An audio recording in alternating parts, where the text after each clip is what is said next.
guys, Traveling Kimchi here, and today I'm actually answering a question that I got from my website from Frawd Mogen. Sorry if I mispronounced that. They had two questions. I'm actually answering question B, which is, what is the cost of living in South Korea as an English teacher? So in answering this question, I'm basing it off of my first year in Korea, which started off at $2,000 per month. And this can increase depending if you decide to re-sign and stick with the same company or government contract, blah, blah, blah. But basically, I'm running off at $2,000 a month. And to break down my cost, I divided into 5 categories. One is rent, travel, transportation, food and drinking, and bills. So number 1 is rent. Now rent is it varies a lot depending on the contract you sign. So EPIC is the program that I was teaching English with, and it was run by the government, and so the government was responsible for my housing. And in my certain contract, I was located in Gangnam. So what they did was they paid, I believe it was $800 a month rent for a 1 studio bedroom apartment in Gangnam, and the government paid it for me. I never saw the rent bill, I never saw the money transaction, I never saw leftover money. They took care of it for me. I just happily lived inside.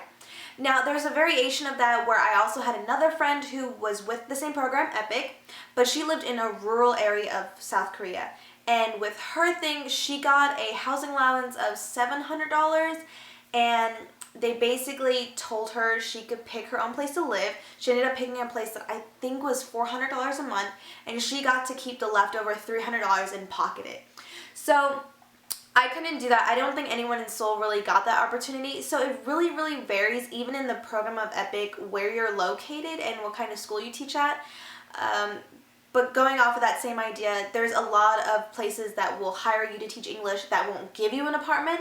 There's a lot of places that will hire you to teach English that will give you the apartment but still say that, they'll find it for you because they already have the apartment, but you owe them rent. There's a lot of places that will go, we gave you the job, you can find the apartment and pay for it yourself. So when you're looking at teaching English in Korea, that's something you really want to read into with the contract, because obviously I highly recommend going with a program, one that's government run, because you can always depend on the government to pay you on time, always have the money to pay you, and be more responsible for it. And 2, it's just a lot easier if you don't have to worry about apartments and contracts and things like that, obviously. The number 2 thing on my list is traveling. Obviously, I love to travel not just within Korea, but outside of Korea too. And so this was a big thing that ate up part of my money. But I also made a video about budgeting and also traveling in Asia on a budget. So if that's something that interests you, definitely look at that video. I'll link it below. But I always traveled after I got a bit of a savings, I didn't travel right away. And I only traveled in Asia because Asia's a lot cheaper to travel to if you live in Asia, obviously. Traveling Asia to Europe is a little bit more expensive. So when it comes to traveling outside of Asia, I always did hostels, I always did within Asia, and I picked countries that fit my budget, not a budget that fit my country. Another thing is traveling inside of Korea. There are a lot of options about doing this. You can always do it yourself. There's a lot of buses at the bus terminal that will take you wherever you want to go, and you can just take, I think it's like $15. It's really cheap. It's basically like the Korean Greyhound, but nicer, like way nicer. And you can always take one of these buses and go check out a rural village or go hiking if you want to the nearby mountains or things like that. So there are really cheap options, and there's also a lot of day trips and 2-day trips for the weekend that run in Seoul. So I think one of them is like Adventure Korea, Seoul something or other. I'll remember them later, and I'll link a bunch of them below if you're interested in checking them out. They do a lot of 1-day and 2-day trips that are within like $100, which is pretty reasonable, I think, because they provide transportation. Sometimes a meal is included, and if it's a 2-day stay, they'll find the hotel for you, so you don't have to worry about that. And of course, that's included in your bill. Number 3 is transportation. Now, when I lived in Korea, I took the bus every day to work, so I think the bus fee is like $1 something, and every time you ride the subway, it's like $1 something. And when you transfer, if you transfer within a certain amount of time, I think they allow times like 15 minutes or something, they won't charge you another fee. It's basically like carried on that dollar fee you already paid. But public transportation is so cheap in Korea and so convenient. I honestly cannot understand buying a car. It's just, especially if you're not going to live there for the rest of your life, it's a huge inconvenience. Parking is super bad. People drive not so safe in Korea, and I mean, you gotta pay maintenance and insurance. It's like, why bother? I really just recommend going with public transportation while you're living in Korea. It's just so convenient. I went back and forth every day from school, so that's one on the bus, and then of course I had family in Korea, so once in a while I would go some other place. So I maybe traveled on average, let's say like three exchanges in a day, and I want to say that I maybe put about $20 on my bus card every week and a half, because during the weekends of course I would go out and go shopping and meet friends and go drink, things like that. But it's just so cheap, so much cheaper than buying gas, so much cheaper than taking care of your car. It's really not going to eat that much of your budget up, but it's something you will end up spending money on. The fourth one is food and drinking. So basically, when you're a single person, well, I guess single person, you're a solo person living solo in Korea, a lot of cases it's actually cheaper to eat out than buying groceries. And when I say eating out, I don't mean going to the nicer restaurants. I mean eating at like kimbap Cheongguk, which is basically the Korean version of, I can't think of an American version of kimbap Cheongguk, because I would say McDonald's, but it's way better and better quality than McDonald's. So I don't really know what to compare it to. But basically, like an average meal at kimbap Cheongguk would be $5. So things like that, it was just way cheaper to eat out living by myself more often than I would in the US. Just because like buying groceries, there's a lot there. So if you don't cook every day and eat it every day, it goes bad pretty fast and it's just wasting money.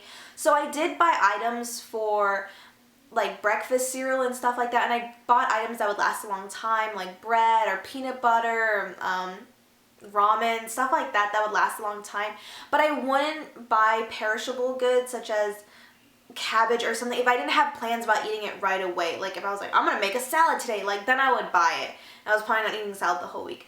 But depending on, the type of person you are. You're going to eat out a lot? Do you like cooking? Don't be buying a lot of the groceries and spending your money on that, because it can get expensive and it will go bad faster if you live by yourself.